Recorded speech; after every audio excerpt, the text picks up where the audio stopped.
dear students.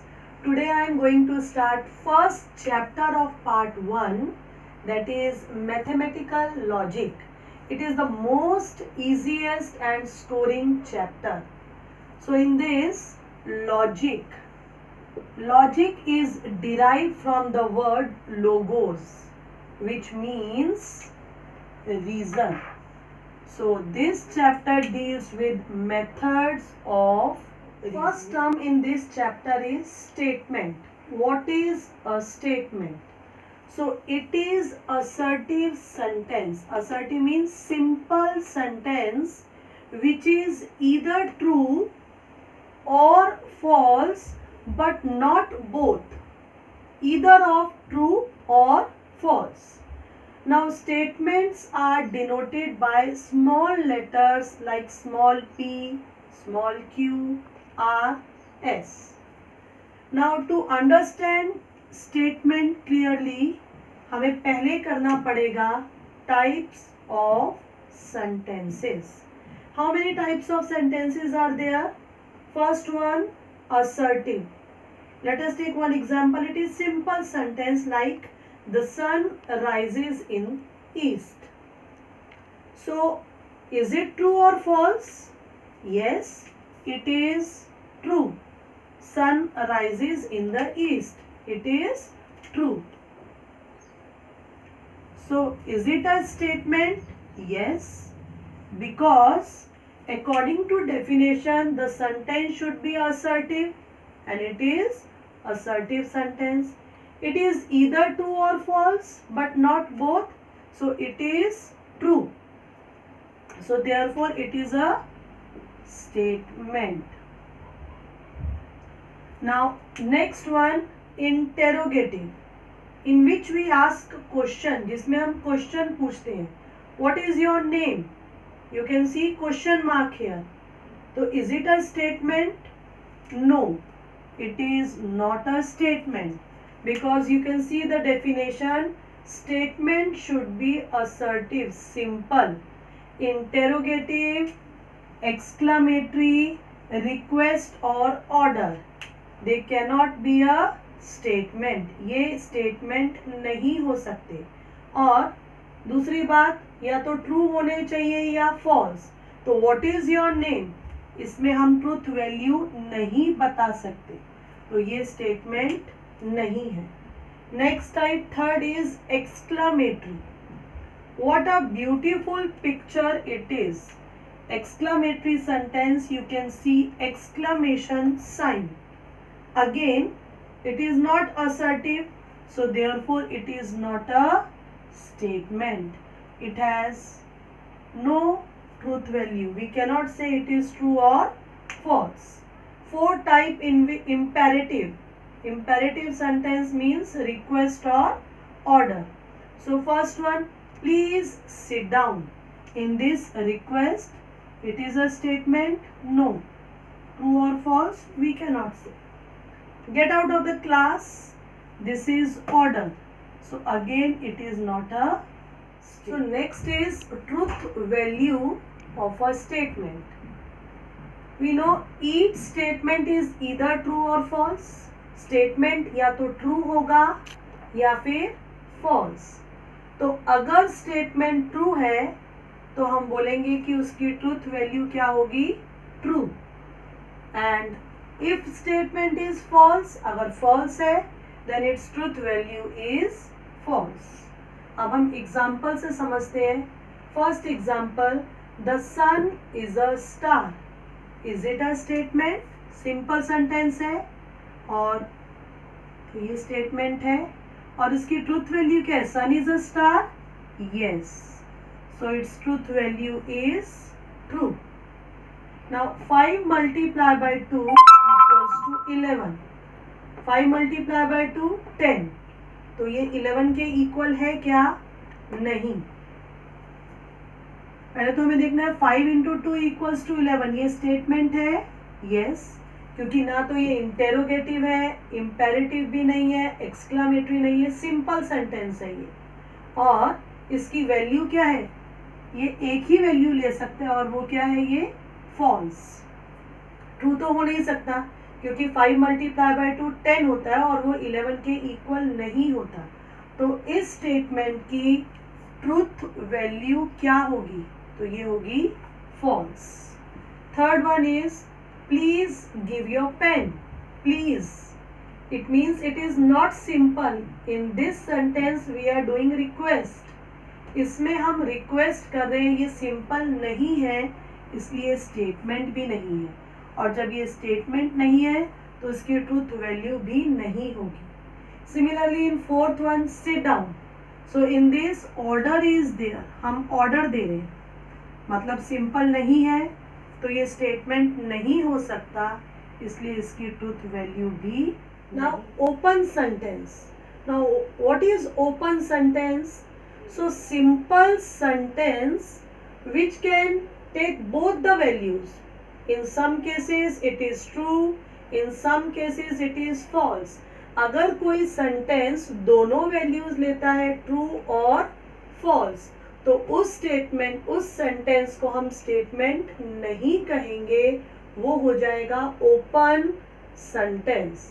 Or which is not universal. Which is not universal means not having same opinion, which depends from person to person. एक person अगर उसे true बोलता है तो दूसरा क्या बोलता है?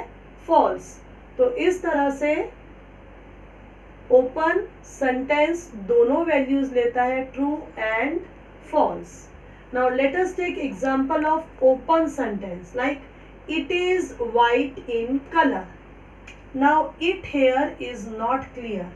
अगर मैं अपना फिंगर ये बोर्ड पर रखती हूँ तो it is white in color, अगर बोर्ड पर है तो ये ट्रू हो जाएगा। अगर मैं अपने हेयर पे रखकर बोलती हूँ it is white in color तो it is false। तो ये दोनों वैल्यूज ले रहा है, ट्रू भी लेता है, फॉल्स भी लेता है, डिपेंड करता है मैं यहाँ पर इट किससे लेती हूँ, इसलिए ये क्या है? Open sentence. Now he is tall. He is tall, यहाँ पर ही क्लियर नहीं है, ही कौन है? अगर ही यहाँ पर अमिताभ बच्चन है तो ही इज टॉल, ट्रू हो जाएगा। और अगर यहाँ पर ही की जगह में आमिर खान लेती हूँ तो ही इज टॉल, तो वो क्या हो जाएगा? फॉल्स, इसलिए ये भी open. Mathematics is an interesting subject. अगर इसमें मैं अपना ओपिनियन देती हूँ तो ट्रू, और हो सकता है किसी दूसरे के लिए क्या हो? ये फॉल्स। तो again it is open sentence because it depends from person to person. हर पर्सन का इंटरेस्ट अलग, किसी को इंटरेस्टिंग लगेगा और किसी को नहीं। Similarly X square equals to 25।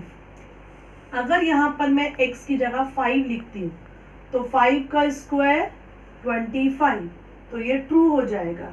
अगर x की जगह पर 4 रखा तो ये 4 square equals to 16 which is false.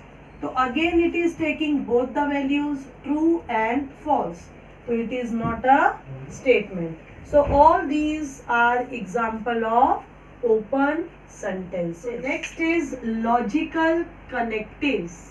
But before telling this, you should know simple statement and compound statement. Simple statement किसे कहते हैं? It is a statement which cannot be split further. जिसे आगे तोड़ा ना जा सके, जिसे और simplify ना किया जा सके into or more statement is called a simple statement, which cannot be further divided. जिसके आगे जाकर और टुकड़े उसको और पार्ट्स में डिवाइड ना कर सके, उसे हम बोलते हैं सिंपल स्टेटमेंट, जिसे हम डिनोट भी करते हैं किससे? Small p, small q, small r and so on.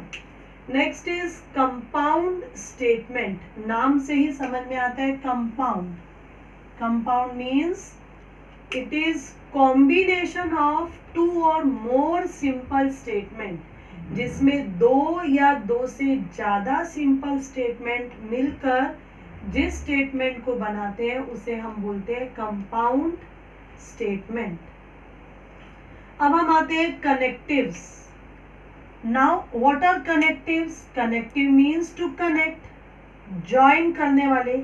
किसे ज्वाइन करना है यहाँ पर? जॉइंस टू और मोर सिंपल स्टेटमेंट। दो या दो से ज्यादा सिंपल स्टेटमेंट को ज्वाइन करने वाले वर्ड को हम बोलते हैं कनेक्टिव। वो शब्द जो दो सिंपल स्टेटमेंट को ज्वाइन करे उसे कनेक्टिव्स कहते हैं। एक example, milk is white, it is simple statement. Grass is green, it is also simple statement. लेकिन हम दोनों को ज्वाइन कर दिया है हमने। किससे ज्वाइन किया है? ये वर्ड, कौन सा वर्ड है ये? और। तो ये अब जो नया बना है स्टेटमेंट, इसे हम कंपाउंड बोलेंगे। मिल्क इज वाइट और grass is green. This is compound statement जो हमने बनाया है और का यूज करके। तो और है यहाँ पर connective. Now some connectives we'll study in detail.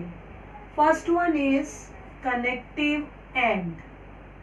Its symbol is like this. Compound statement in symbolic form. If P and Q are two simple statements and the connective is AND, whose symbol is like this. So when we form compound statement, we will write like this. P and Q. This compound statement using AND is called conjunction and it is read as P and Q. Now see next one. Now if the two simple statements are P and Q, connective is OR, its symbolic form is like this. इसका उल्टा V. सो compound statement को symbolic form में कैसे लिखेंगे? P और Q दो simple, उसके बीच में कनेक्टिव, और ये किसका सिंबल है? और का। तो it is read as P और Q and this compound statement is called disjunction. Now the third one, simple statements are P and Q. Now the connective use here is if then. Its symbol arrow, or simply you can write double arrow like this also.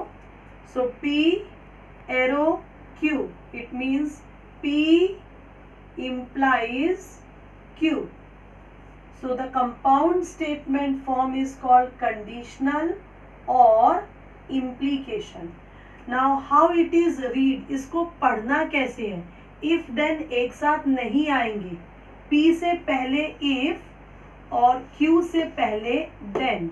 So if P then Q. Now the fourth one and the last one, that is if and only if. Its symbol is double side arrow. So P double sided arrow then Q. अब ये जो compound बना इसे हम क्या बोलेंगे? Bye conditional या फिर बाय इम्प्लीकेशन. इसे रीड कैसे करेंगे? P if and only if Q. तो ये तीनों एक जैसे हैं. इधर P एंड Q, P और Q, P if and only if Q. Only this one is different. ये अलग है. इसमें इफ P के आगे लगाना है और देन को Q के आगे. अब ये चार्ट तुम्हें याद होना चाहिए, सिंबल्स तुम्हें याद होने चाहिए. अभी हम अच्छे से समझेंगे एग्जाम्पल लेकर. सपोज हमारे पास दो स्टेटमेंट है. पहला मिल्क इज वाइट और दूसरा ग्रास इज ग्रीन.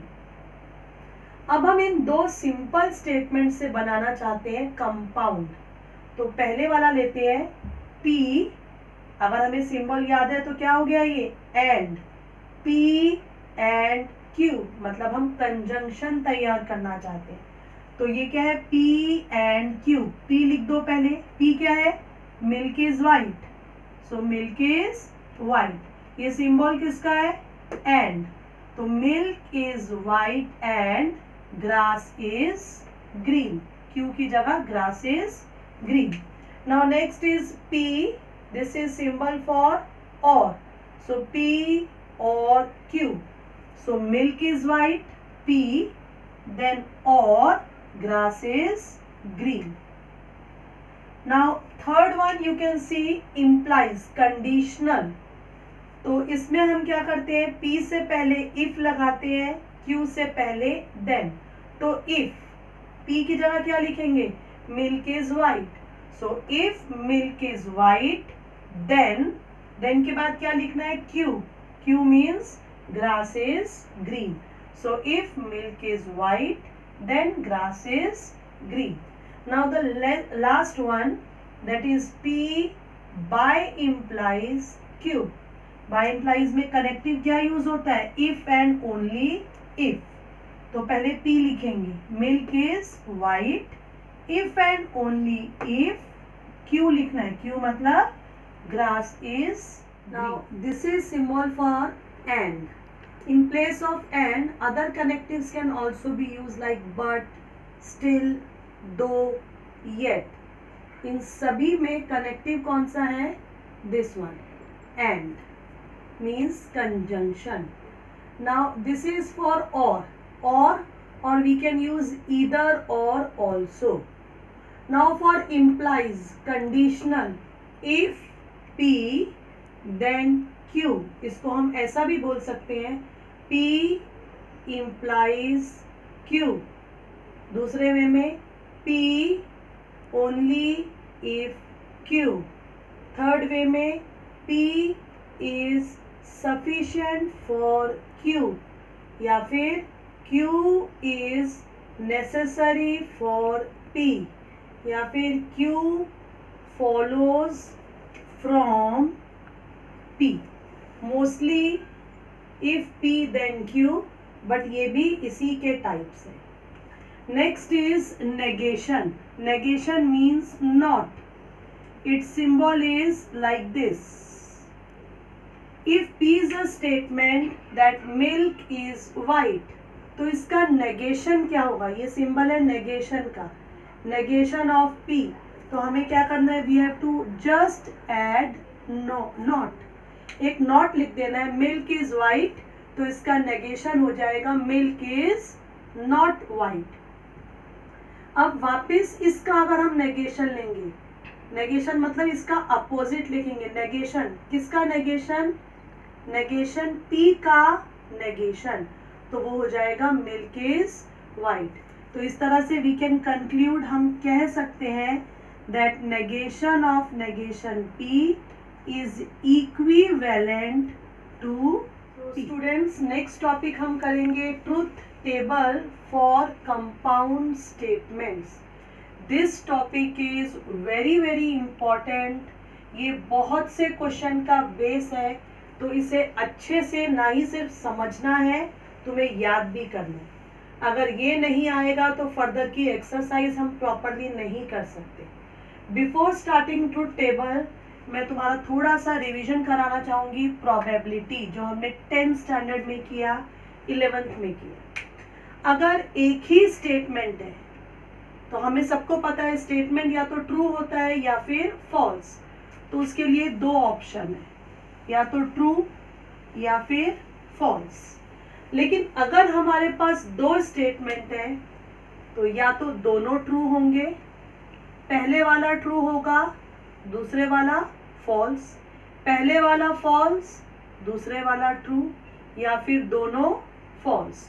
तो ये हमारे पास कितनी पॉसिबिलिटीज हैं, 4.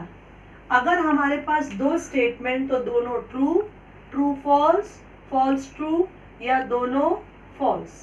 तो यही 4 पॉसिबिलिटीज हमें ट्रुथ टेबल में दिखानी है. तो याद रखना है कि P के नीचे हमेशा 2 T और 2 F आएंगे, और Q के नीचे TF, TF. तो देखो सभी possibility cover, TT, TF, FT, FF, चारों पॉसिबिलिटीज यहाँ पर कवर होती हैं. तो क्या बात ध्यान में रखनी है, हर एक ट्रुथ टेबल के लिए सेम है. P के नीचे 2 T, 2 F, Q के नीचे TF, TF. अब हम कंस्ट्रक्ट करने जा रहे हैं कंजंक्शन, मतलब एंड, P एंड Q. तो T and T, T, T and F, F, F and T, F, F and F. से याद करने का एक सिंपल तरीका, वो तरीका क्या है? टी एंड टी जब दोनों स्टेटमेंट ट्रू होंगे कंजंक्शन में तभी टी आए। शॉर्टकट याद कैसे रख सकते हैं? टी एंड टी, टी जब दोनों स्टेटमेंट ट्रू होंगे तभी ट्रू होगा, बाकी सब केसेस में फॉल्स। तो कंजंक्शन वाले में जब पी भी टी होगा, क्यू भी टी होगा, तभी पी एंड क्यू टी आएगा। एक टी एक एफ, तो एफ दोनों एफ तो भी एफ। तो जब दोनों स्टेटमेंट ट्रू तब ट्रू रहेगा। तो ये शॉर्टकट है, T and T is T. अब हम सेकंड पर आते हैं, डिसजंक्शन, पी और क्यू। सेम वे, पी के नीचे दो टी दो एफ, क्यू के नीचे टी एफ टी एफ। अब दोनों टी होंगे तो टी और टी, टी, टी और एफ, टी, एफ और टी, टी, एफ और एफ, एफ। तो शॉर्टकट क्या याद रखना है कि जब दोनों फॉल्स होंगे तभी फॉल्स आएगा, अदरवाइज ट्रू लिखना। Now third one is conditional, it's symbolic form is P implies Q. So P के नीचे सेम आएगा, दो टी दो एफ, क्यू के नीचे टी एफ टी एफ।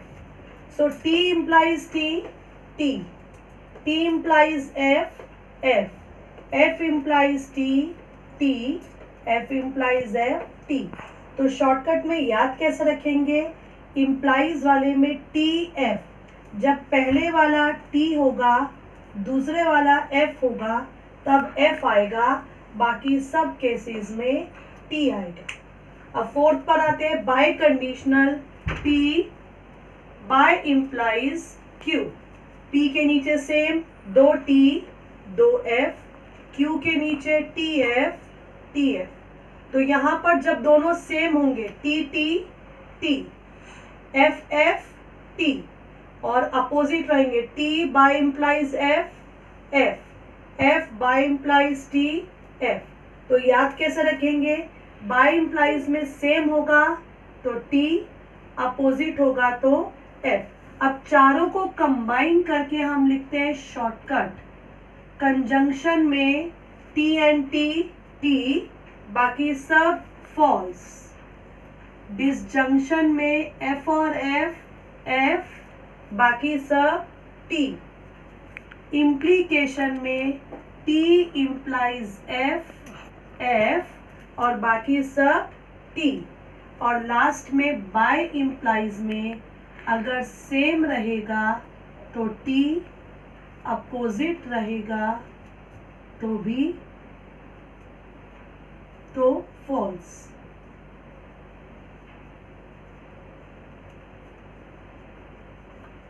सो ये बेसिक्स सब याद करने हैं, इसके बाद ही हम फर्दर एक्सरसाइज सॉल्व कर सकते हैं।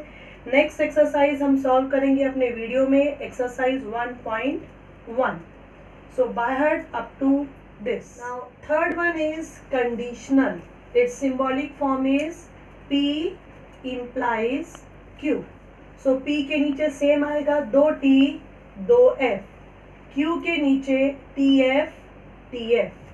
So T implies T, T, T implies F, F, F implies T, T, F implies F, T.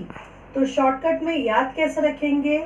Implies वाले में टी एफ, जब पहले वाला टी होगा दूसरे वाला एफ होगा तब एफ आएगा, बाकी सब केसेस में टी आएगा। अब फोर्थ पर आते हैं, biconditional, P by implies Q. P के नीचे सेम, दो टी दो एफ, क्यू के नीचे टी एफ टी एफ। तो यहाँ पर जब दोनों सेम होंगे, T T T, F F T, और अपोजिट रहेंगे, T by implies F, F, F by implies T, F. तो याद कैसे रखेंगे? बाय इंप्लाइज में सेम होगा तो टी, अपोजिट होगा तो एफ। अब चारों को कंबाइन करके हम लिखते हैं शॉर्टकट, कंजंक्शन में टी एंड टी, टी, बाकी सब फॉल्स। डिसजंक्शन में एफ और एफ, बाकी सब टी। इम्प्लीकेशन में टी इम्प्लाइज एफ और बाकी सब टी। और लास्ट में बाय इम्प्लाइज में अगर सेम रहेगा तो टी, अपोजिट रहेगा तो भी तो false. Next video we'll do 1.1. Thank you for watching my video. Have a nice day.